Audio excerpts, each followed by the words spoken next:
Broadcasting live from atop the Rocky Mountains, the crossroads of the West. You are listening to the Liberty RoundTable Radio Talk Show.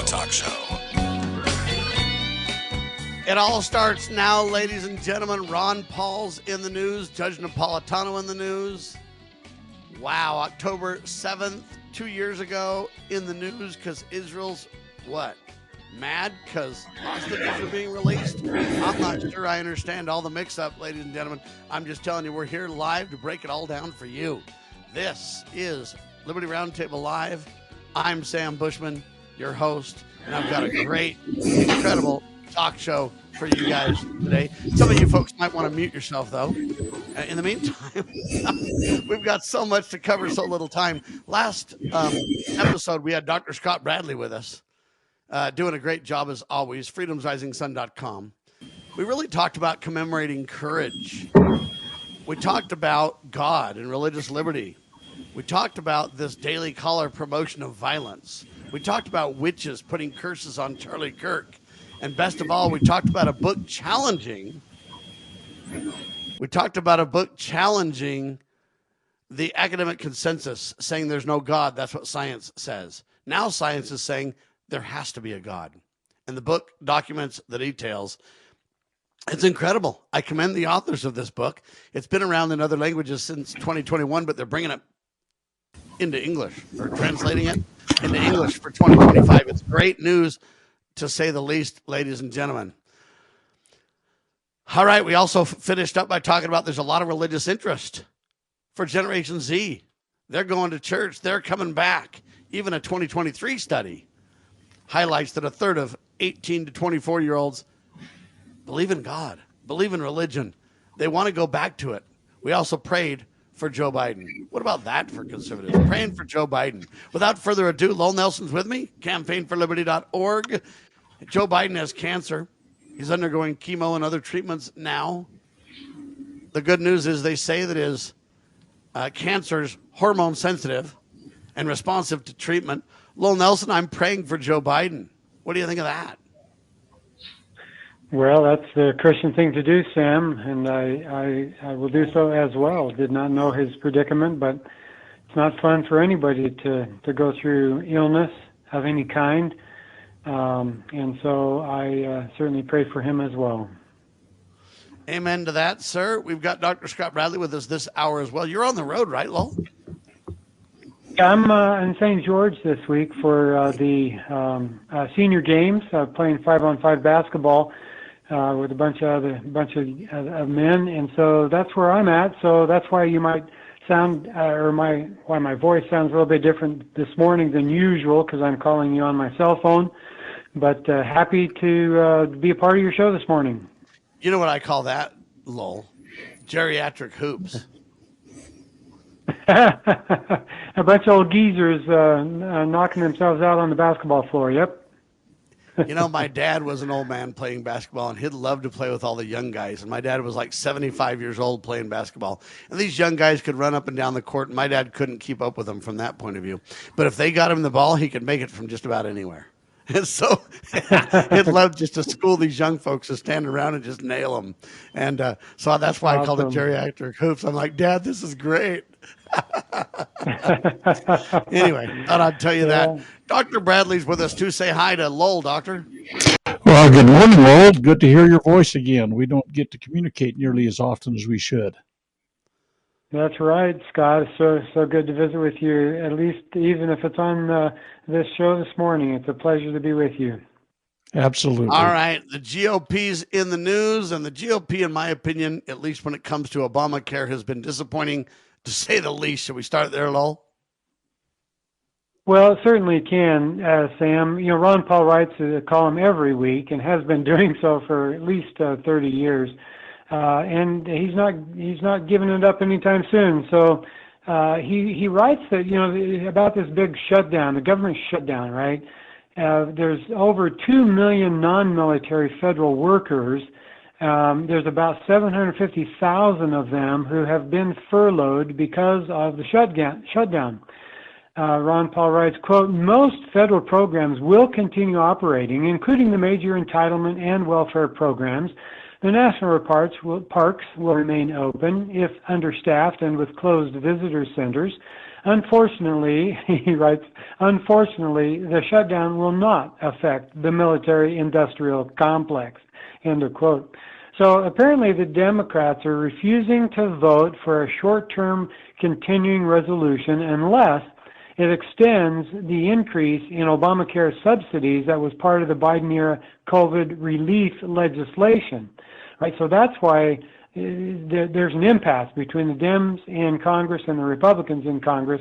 The Democrats, they don't want to vote for it unless it extends the Obamacare subsidies, and the Republicans, they don't want to give health care to illegal aliens. Okay, so there's an impasse. The Democrats want to give health care to illegal aliens. The Republicans don't. So they're haggling out that issue right now. Well, it turns out that, as you remember, Republicans for years campaigned on the promise. Right now, Lowell, right now is the time for them to put forward an abolish Obamacare single bill. Straight up and down vote and see who votes for it and who votes against it. Then we'll know who's really who. Do it right now. You can do these little bills and put people on record while you're waiting for the resolution to be solved. Just shut down Obamacare entirely, and then it becomes a non-issue. Yeah, if that would be awesome if that is what would happen. But there's too many weak-kneed Republicans in Congress that are not going to vote for that, even though we do have a slight majority there. It's very slim. So anyway, that's the deal with the shutdown. But of course, Ron Paul's solution is to free up the free market. Allow the free market to come in and do what it does. He says unapologetic advocacy of free markets is the only effective way to oppose big government schemes like Obamacare and to advance liberty. That's Ron Paul in his Amen to that, Dr. Bradley. Tuesday. Well, absolutely, and again, we've talked about this the last couple of 2 or 3 times we've been together, because it boils down to basically everybody points their fingers at the other. In fact, I stayed up really later last night than I should have, I guess, but watching this stuff unfold in Israel and the hostages and stuff. But they had some things with Mike Johnson and newscasts, and everybody is pointing the finger, and the truth is there for those that'll hear it, but there's a spin on everything, and it just they're trying to confuse the issue to the point that nobody makes any sense, and all it does is divide the country further. Well, if Obamacare is the big divide, Lowell, then if we abolish it, it's not a big divide anymore. It's gone. That's why I'm saying the Republicans have work to do right now. They pretend they want to sit home while the impasse gets brokered by, Joaquin Jeffries or Donald Trump or, Schumer shutdown, or maybe Mike Lee or Mike, whatever his name is, Johnson in the speakership, or the minority leader, the majority. Look, you've got to stand up and stand tall. Why aren't members of Congress in the House saying, right now is our chance to abolish Obamacare? Single up, down vote bill, get her done. Pass it in the House and say, hey, if Obamacare is a sticking point that we're all fighting over, it's gone now. Isn't that just an incredible opportunity? Well, it sounds like a great opportunity to me. I don't know that you'd have a majority of the House vote for it, even though the Republicans do have a slim majority in the House. But they claim they're all for. They claim they were going to get rid of Obamacare. They voted 40 times when they had the chance of no opportunity to get it done. The second they really have an opportunity, they won't bring it up. Well, the thing they got going in the U.S. House, though, Sam, is this system of where if you bring something before the House, it only gets to the House floor if the Speaker allows it to get there. So you bring a bill like that, so and pop it in there and blame it on Mike. I'm fine with that. Then we'll know who's who. That's my whole point. Nail those who are responsible for the holdup, Dr. Bradley. Well, Mike's not going to allow that to happen, because he knows that he'd be stepping on the toes of a lot of his Republican friends that are for it. But in addition to that, what they could do is a discharge bill where they got 218 signatures if they really thought that they could on that. But I don't think they can. I do not believe that the Republicans, given the most fantastic opportunities in the world, would take advantage of it. They just simply, they're socialists also. I mean, I'm sorry, but that's what we continue to elect. And I think our Republicans in the state of Utah are empty suits. You're right about that reality check, sad but true, and that's the reason that the headline says GOP Obamacare surrender.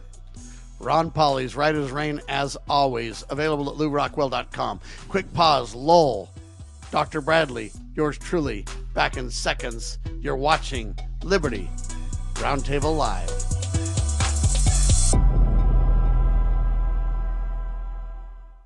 Experience the untamed spirit of the American West with Range Magazine. Each issue is a visual journey featuring award-winning photography and compelling stories that capture the heart of ranching and rural life. Stay informed on the challenges and triumphs of those who live and work on the land. Subscribe today and receive quarterly editions delivered to your doorstep, and join a community that cherishes the enduring legacy of the Western frontier. Visit rangemagazine.com to subscribe.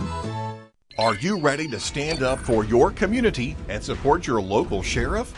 Join the Constitutional Sheriffs and Peace Officers Association and become a vital member of the Sheriff's Citizens Posse. At cspoa.org, we empower citizens like you through weekly webinars, arming you with the knowledge to back your constitutional county sheriff. Together, we can uphold our Constitution and ensure liberty and justice for all. Your community needs you now more than ever. Imagine a school where faith and integrity are at its center, where heritage and responsibility instill character, where educating both hearts and minds brings about academic excellence. There is a school in American Fork where character and embracing the providence of a living God are fundamental, where students' national test scores average near the 90th percentile. Based on LDS principles and a love of country, now in our 39th year, American Heritage School is accepting fall enrollment for kindergarten through high school. What would you do for your child? Give them an education that will prepare them for life. Located east of the Temple in American Fork, American Heritage School is a remarkable and affordable alternative. Visit us, find us online, or in the Yellow Pages. American Heritage School in American Fork.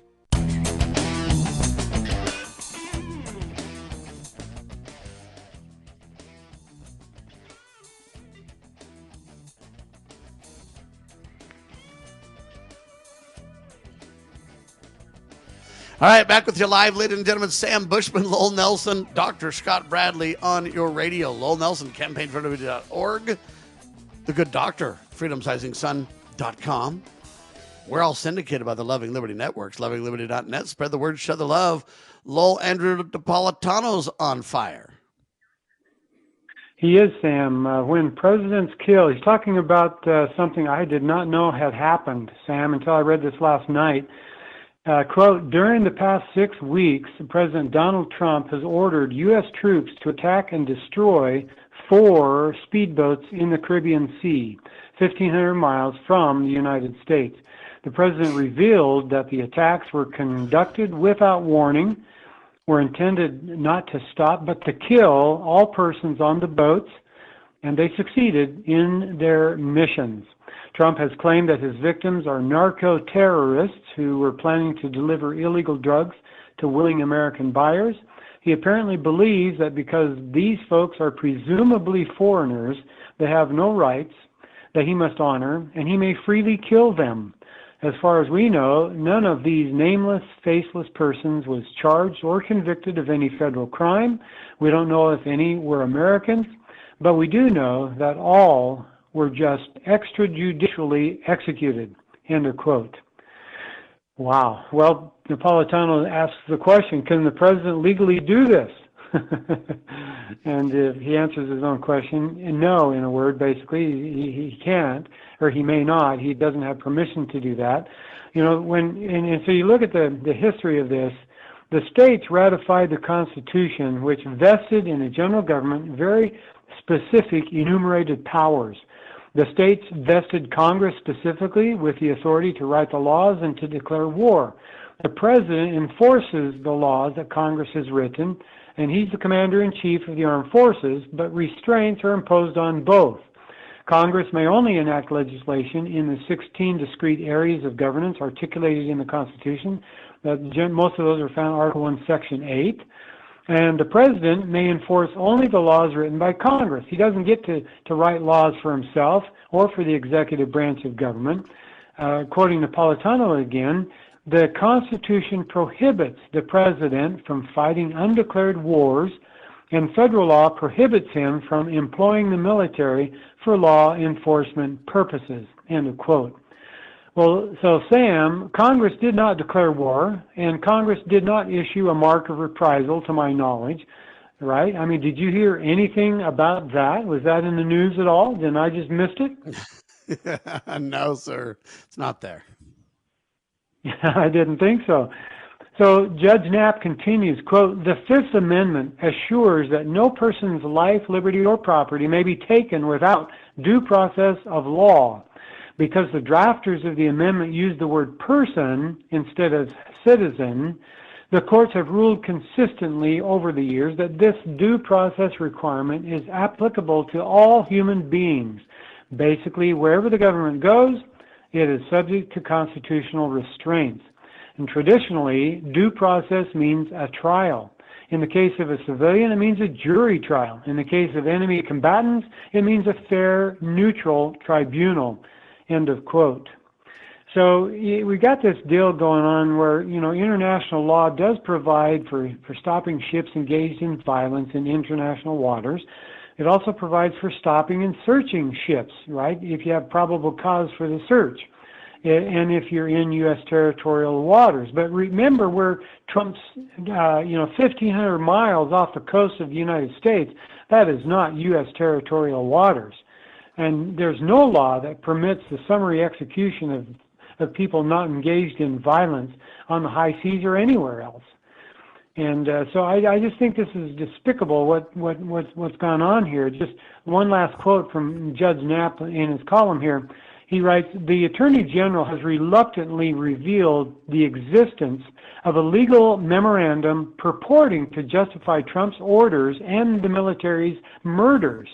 But she insisted that the memorandum is classified." End of quote. Are you kidding me?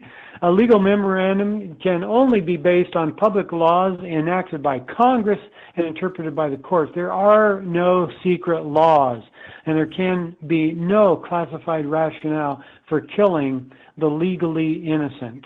End of quote. So, Sam, what the president did here, I believe, was wrong and is further proof, in my opinion, that power corrupts a person's character.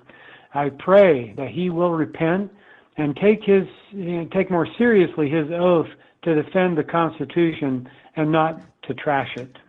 Sam? All right, Dr. Bradley, you want to chime in on this one? I agree 100% that the president has never been delegated authority for this. If you don't believe me, go read your Constitution. In fact, Congress has this chief responsibility that they've simply shirked their duty and been derelict in their duty on. Doctor?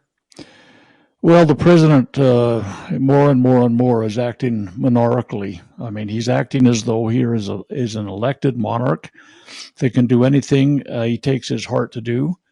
Read the 69th Federalist paper if you're interested in what the Constitution and the Founding Fathers had to say about the president's power and war making and so on and so forth.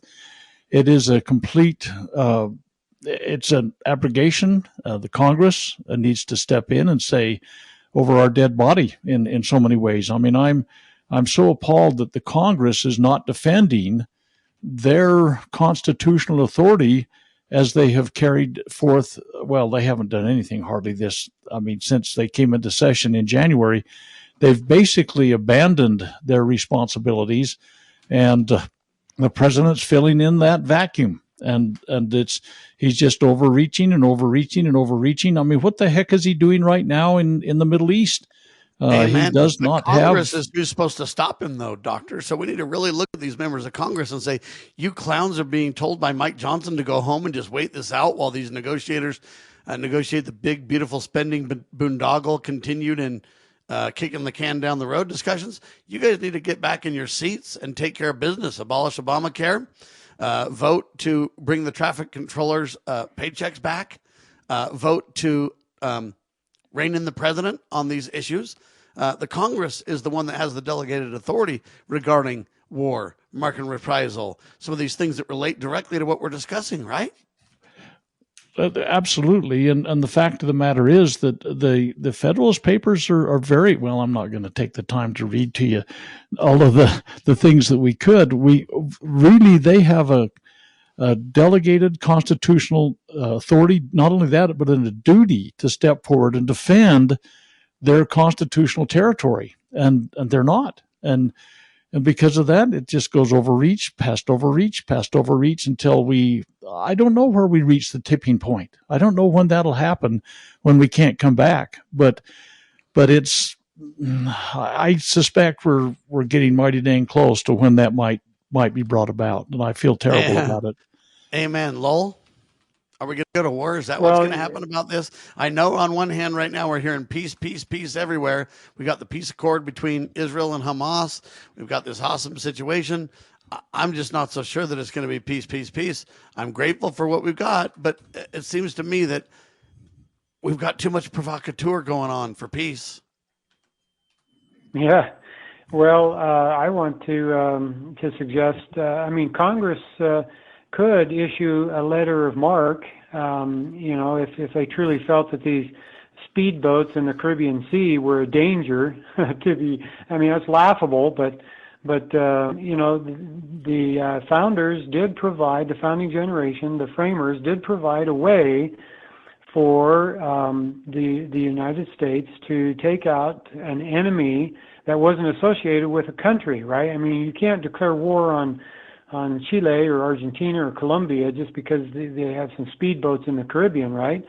But you could issue a letter of marque or reprisal against, I guess if they haven't hurt you, it wouldn't be reprisal, but a letter of marque, and you just say, look, any privateer that wants to go and take out these speedboats, we'll pay you this much money to do that. But there's a fair warning, right? I mean, if Congress wanted to do that, then, if Trump wants to take out these speedboats, he needs to go to Congress and ask them to issue a letter of marque, and then that speedboat or whatever becomes marked. And so I don't know if Dr. Bradley, if you want to elaborate on how a letter of marque or a letter of reprisal works, that might be instructive for us here this morning. But I think that would be the correct way, the legal way, to take a speedboat out, in the Caribbean Sea. Well, it absolutely does take an act of Congress to do so, and marque and reprisal is basically a subcontract war. I mean, we could have subcontracted somebody to take out Obama, let's say, if he truly was somebody that we were targeting in, Afghanistan, and we could have subcontracted it to a group of people. Obama? Say again? Osama bin Laden, you mean, right? Osama bin Laden, yeah. So right. the point of the matter is we subcontract war with a marque and reprisal. Now, there was a Paris Accord, can't remember if it was 1862 or 1863, that says marque and reprisal is not legal anymore internationally, but it's still in our Constitution, and we would have authority to take that act if we chose to do so and subcontract it. But Congress has to do it. The president can't. Amen to that. The other thing is we could wait till these boats hit our shore, and the second they come ashore, we can investigate and say, hey, you don't have any authority to be in our country. We're going to investigate these boats. If there's drugs and everything else, then you could take action. Then you don't have to go out all around the world and go far from America. Let's defend our shores from enemies, foreign and domestic, shall we? All right, hang tight, ladies and gentlemen. You're watching and listening to Liberty Roundtable Live, syndicated by lovingliberty.net. Spread the word and share the love. More in seconds.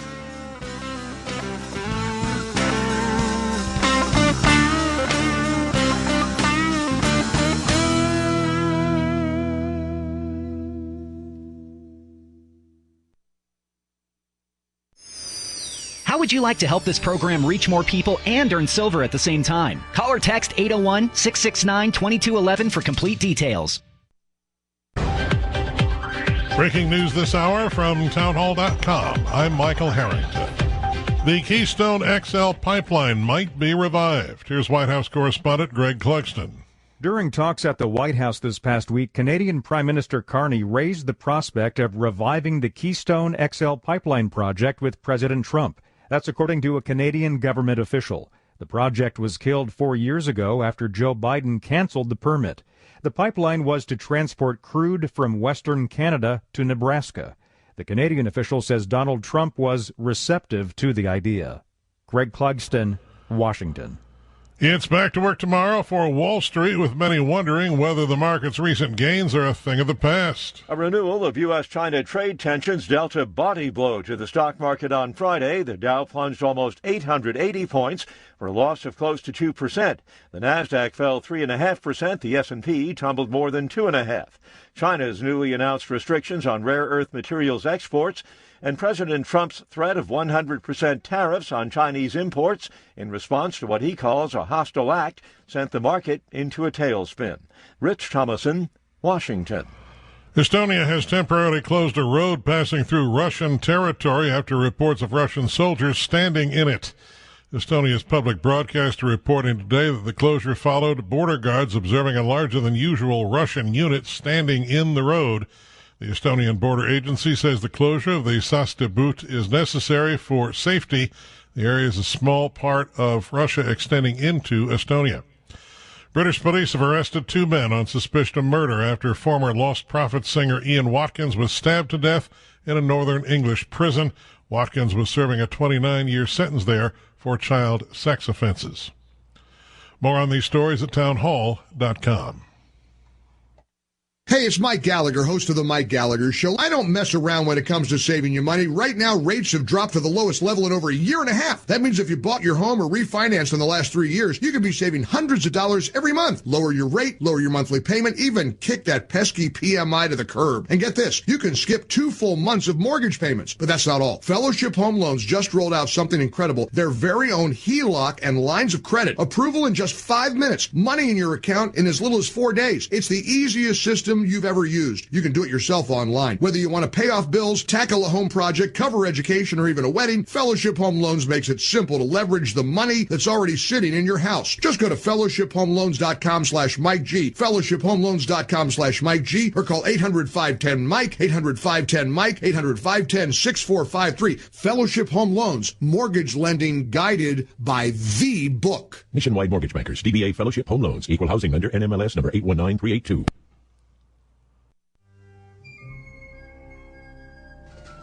As the United States boldly stepped forward in the glorious light provided by its new Constitution in 1787, the nations of the earth were in awe of the newfound strength and hope of this free land.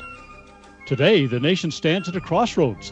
A divergence from the original intent put forth in the United States Constitution has brought grave threats to our beloved nation. A miracle is needed if the United States is to survive. That miracle is again the pure application of the United States Constitution. I'm Scott Bradley.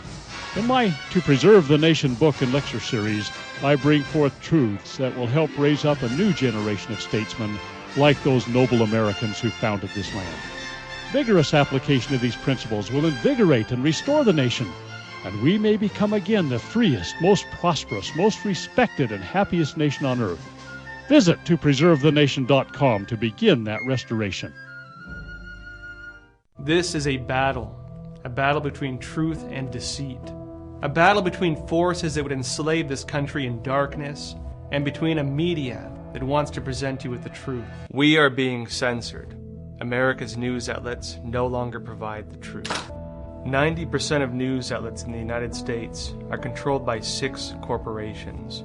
The mission of the Epoch Times is to chase the truth, to ground all statements in fact. The Epoch Times. LibertyTimes.com. Looking for an IT partner that truly understands your needs? Managed IT Services is the answer. We meet with you regularly to discuss your goals and form a tailored technology plan. Our customers have called us a trusted advisor who delivers. When it comes to IT, we do it all. Firewalls, cloud storage, server migration, and more. Say goodbye to long-term contracts and hello to a team that earns your business month after month. Call 801-706-6980 now and let Managed IT Services transform your IT experience.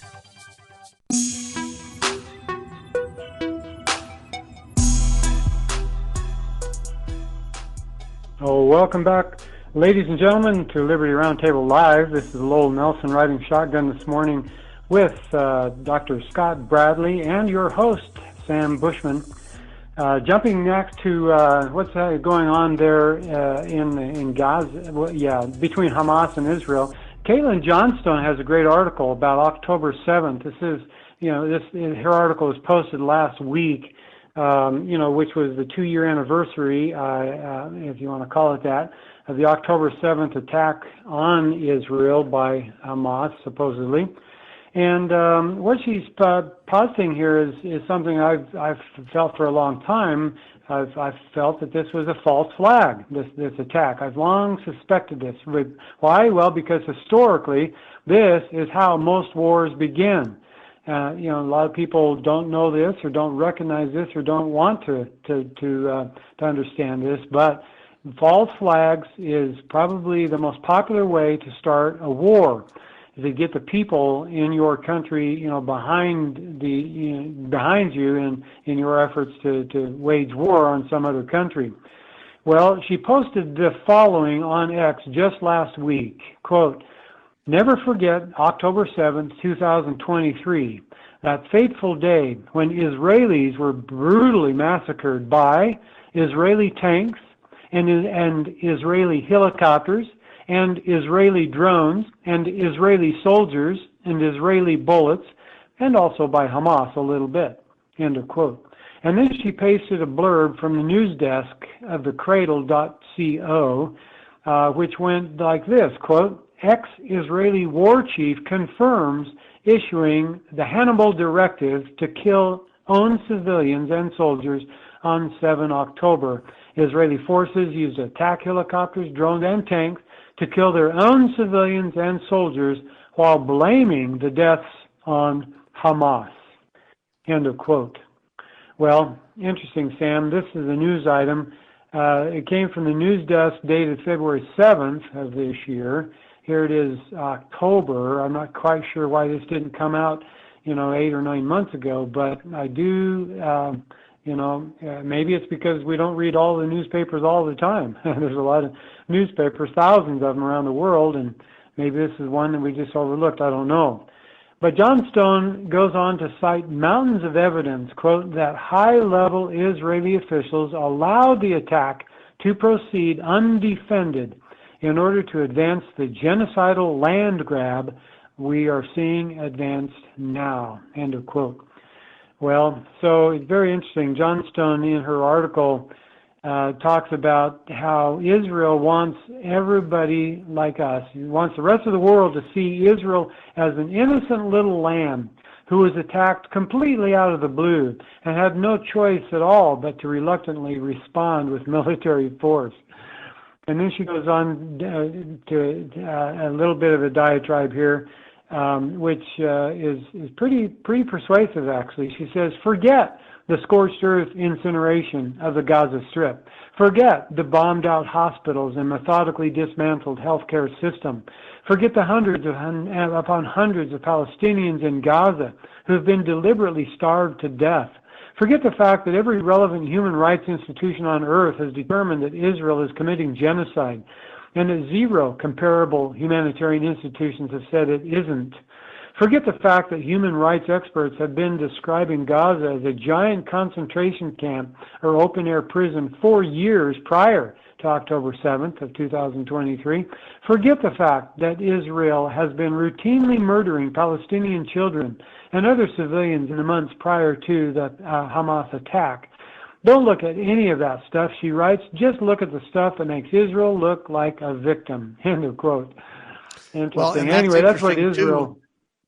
That's interesting too, Lowell, when you look at this, because how many people have died? About 1,200 died when Hamas attacked 2 years ago, October the 7th. And then since then on the Israel side, about another 1,000 or maybe 2,000. The numbers are very hard to pin down depending on what sources you go. But you're talking about 2,000 or 3,000 Israeli kind of side.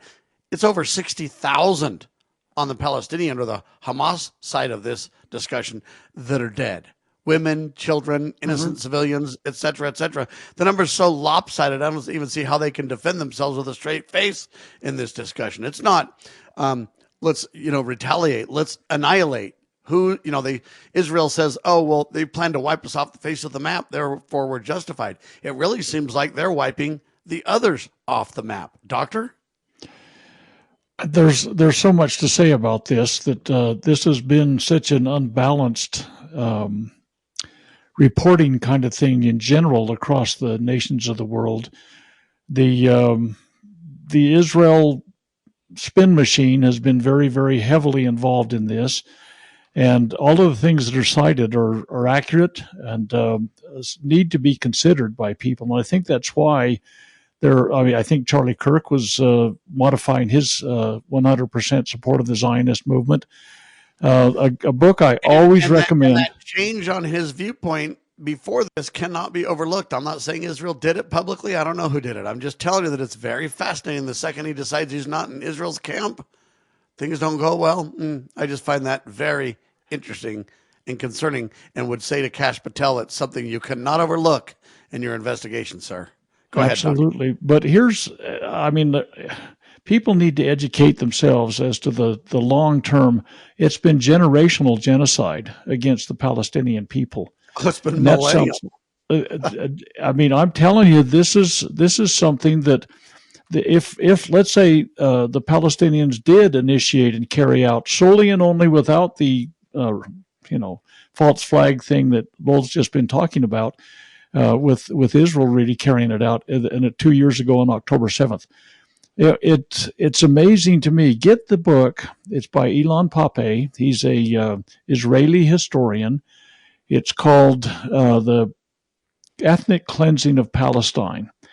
And it's a very, very incriminating, no, not incriminating, it's a damning, it's a diabolical review of the horrific things that the Zionist movement has done to the indigenous people of Palestine. It was called Palestine. They use religion as their, trump card, pardon the pun, as well. And this is where they exploit religion. That's not what true religion teaches. That's where last hour, Dr. Bradley and I highlighted, when you have your own opinion on religion, that's one thing. When you use religion as a wedge to violate the commandments of God, you've gone too far and violated eternal law, Doctor.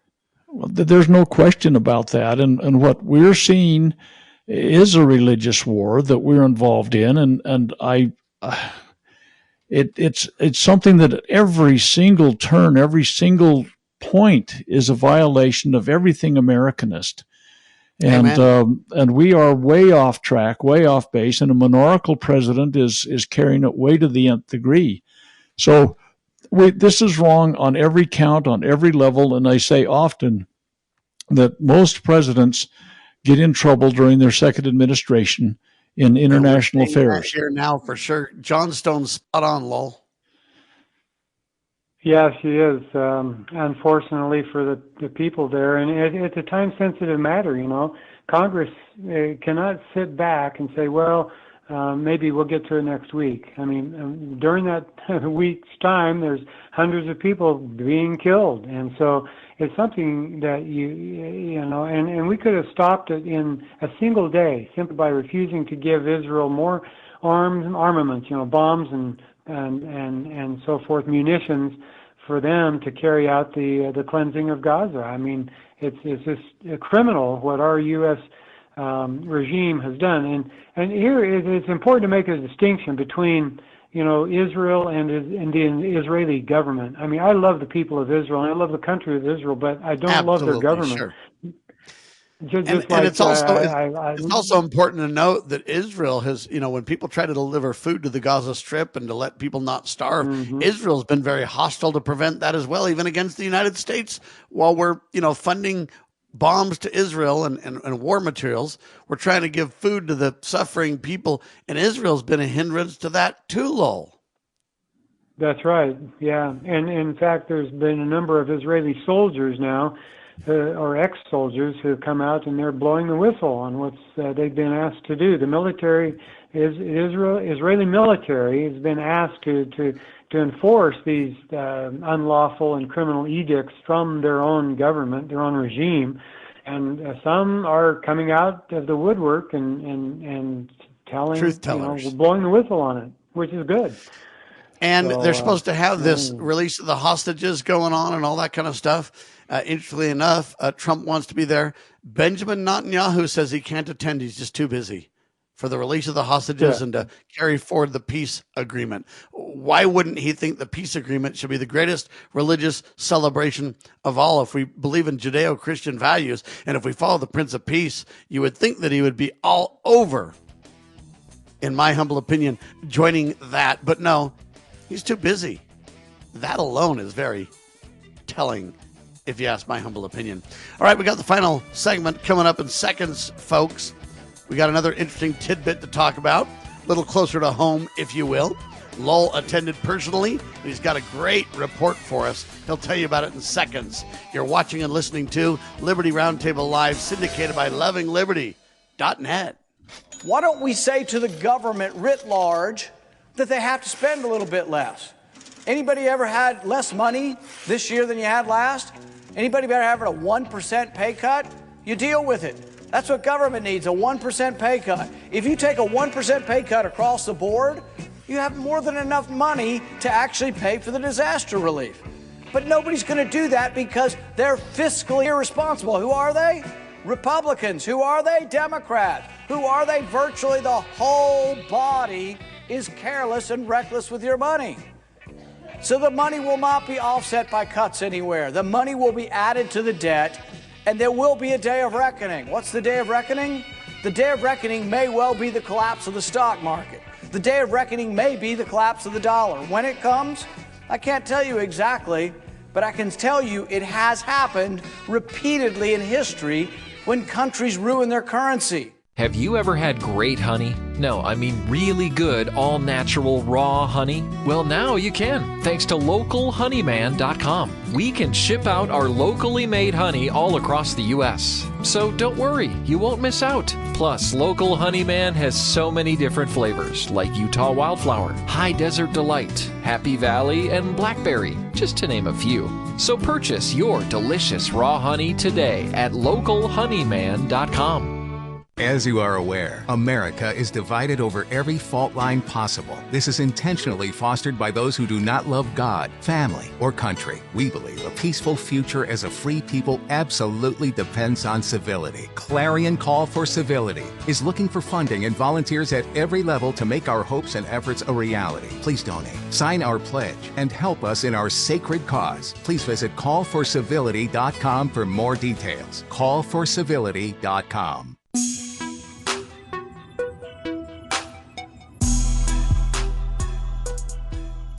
Promoting God, family, and country, protecting life, liberty, and property everywhere we go, using the supreme law of the land, the Constitution. The checks and balances are brilliant. The solutions are obvious. The historical relevance is beyond debate. And best of all, we turn to God, family, and country. Those are the solutions to the problems we face. They're not necessarily political. However, in the country realm, since it's God, family, and country, in the country realm, there's things that good people are doing that you got to know about. Did you know there's a conference of Utah citizens for the Constitution? A conference of Utah citizens for the Constitution. Anyway, they had their 2025 event. Lowell was there. Lowell? Thank you, Sam. Utah Citizens for the Constitution is a group started by Jen Brown. She's the one who hosted the conference. About half a dozen speakers there provided a boatload of good information. I'm just going to highlight three of them.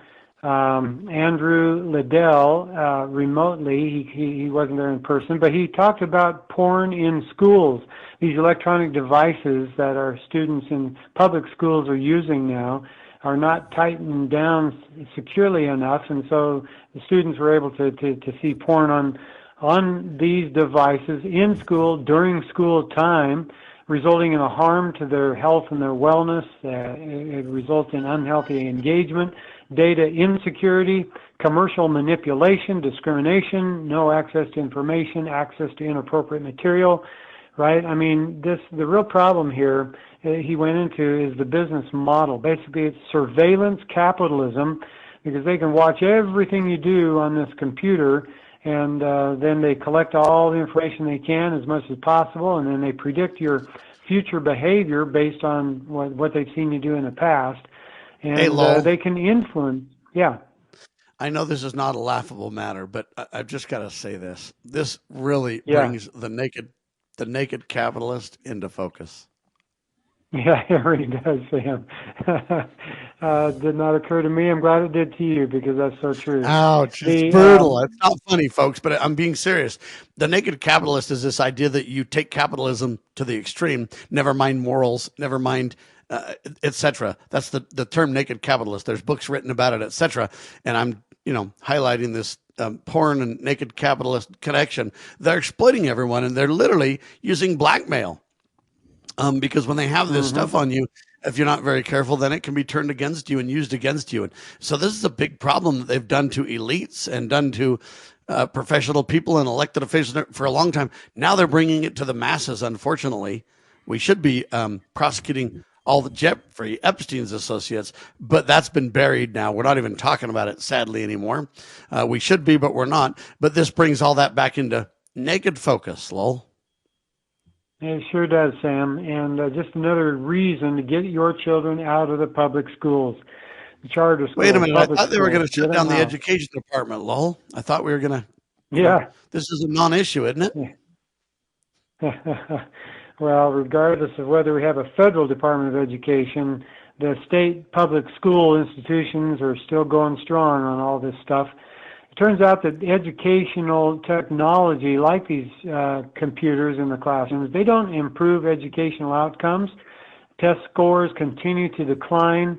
It's just not a healthy environment. Get your children out of the public schools, the government propaganda camps, as I like to call them. So that was one speaker, very interesting. We rush on to the next speaker here, Kim Phillips.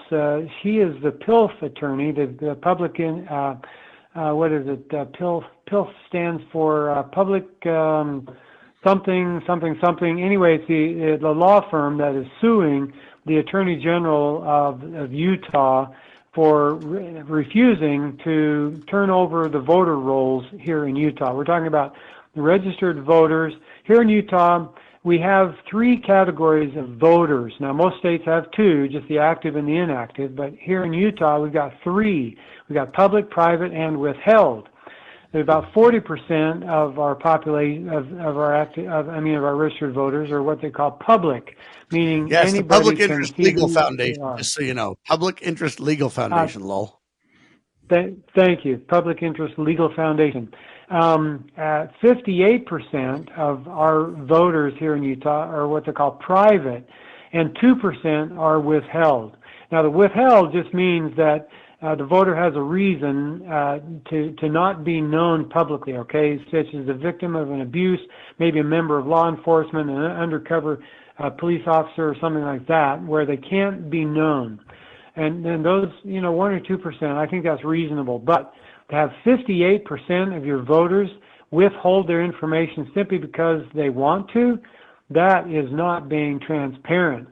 And so, and it turns out that the legislature moved into the withheld category private voters prior to May 12th of 2020 for no good reason. They just did it.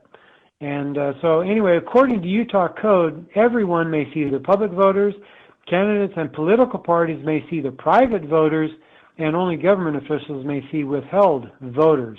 But as you know, gubernatorial candidate Phil Lyman was denied access to the private voter roll. Yes, only special government officials.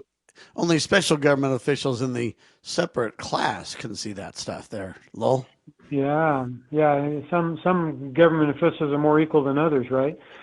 So anyway, the Public Institution for Legal Foundation, Public Interest Legal Foundation, they have a website. And anyway, updates to this case will be posted on that website. So then we get to... All right, hold on, Dr. Bradley. You got a quick comment on this one? I know you're heavily involved in some of that, right? Well, it's, there's so much to be said about this, and all of this lip service, and it is simply lip service, given to transparency nowadays in government. Almost everything, I mean, whether it's the Epstein files or whatever that's being withheld, Utah is at the forefront of, I believe, voter fraud and election corruption. And much of it has to do with what Lowell's talking about here, where there's not an ability to go out and verify. I mean, whether it's signatures that was putting somebody on a ballot, like Spencer Cox, this lieutenant governor, partnership with the governor. They run like a president and vice president. Can you imagine Joe Biden running with Kamala Harris running the election?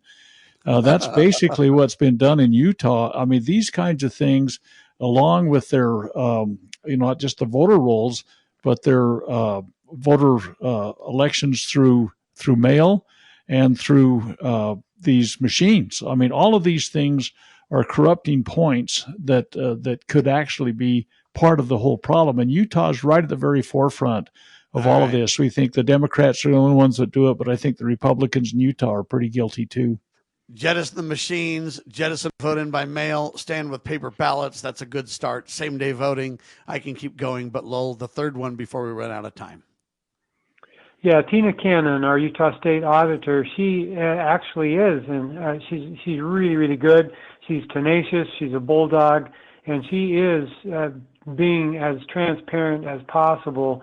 What she does, she has jurisdiction over, there's 1,800 jurisdictions in Utah. We're talking cities, counties, service districts, and other, taxing entities. And she, can audit any and all of them. Now, she has a limited staff of only 50. That's 50 people helping her. But that's a big task to be auditing 1,800 every year, 1,800 jurisdictions. And it's only going to get worse.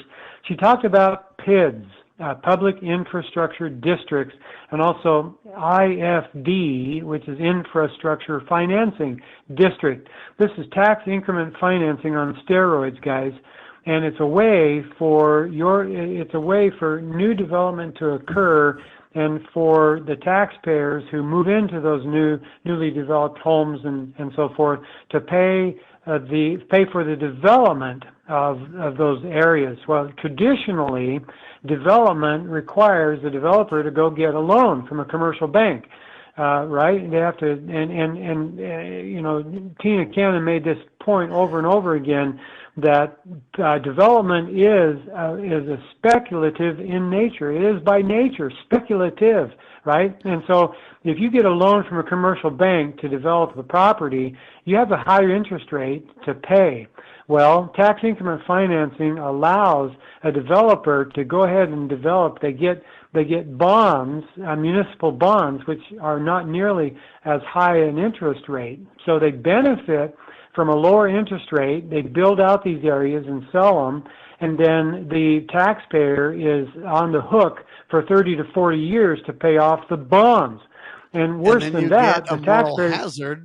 You get a moral hazard because now no one's going to pay attention to the downside. In other words, no one's going to kind of watch the I's get dotted and the T's get crossed in terms of, is this really viable? Because they'll say, hey, there's no harm, no foul. We don't have to have as much skin in the game. Therefore, we're not as worried about the details. A moral hazard and meltdowns all over the country will be the results of this. Write it down. Remember who told you first. Remember the naked capitalist you mentioned? The naked communist is not much different.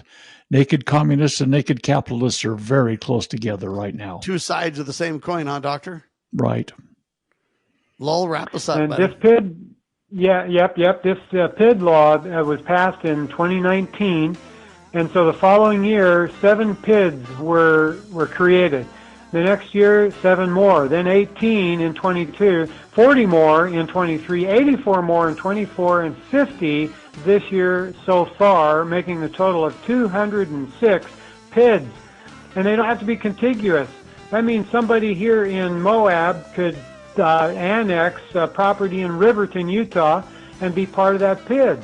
And it's just crazy, guys. We need to tamp this down and stop it. It's getting way out of hand. Sam? Your property rights, ladies and gentlemen, are being assaulted, and it's got to stop. We call it out here on Liberty Roundtable Live. For Dr. Scott Bradley, freedomsrisingsun.com. For Lowell Nelson, campaignforliberty.org. For yours truly, lovingliberty.net. God save our constitutional republic.